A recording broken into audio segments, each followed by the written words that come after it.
तर्जुमान नून league Punjab Azma Bukhari का कहना है कि मुल्क में इमरानी मार्शल लॉ लगा हुआ है, जो तनकीद करेगा उसको गद्दार कह दिया जाएगा। उन्होंने लोगों की खुशियों और बीमारी पर सियासत करनी है। मीडिया से गुफ्तगू में अज़मा बुखारी ने कहा कि मरियम नवाज हुकूमत से किसी तरह का रिलीफ नहीं चाहती। हुकूमती तर्जुमानों का मसला है कि जुनैद की शादी कहाँ हो रही है। अज़मा बुखारी ने कहा कि मुल्क की तबाही करने वालों से हमें सर्टिफिकेट नहीं चाहिए। अज़मा बुखारी की जानिब से मीडिया से गुफ्तगू की गई और इस दौरान उन्होंने कहा कि मुल्क में इमरानी मार्शल लॉ लगा हुआ है, जो शख्स भी तनकीद करेगा उसे गद्दार कह दिया जाएगा।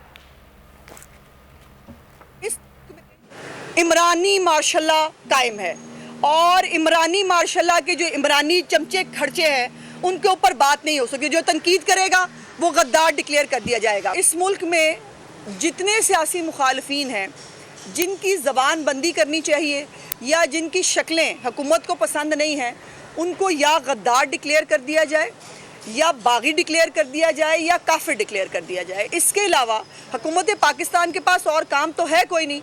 मरियम नवाज साहिबा किसी सूरत इस हुकूमत से किसी भी तरह की कोई रिलीफ नहीं चाहती।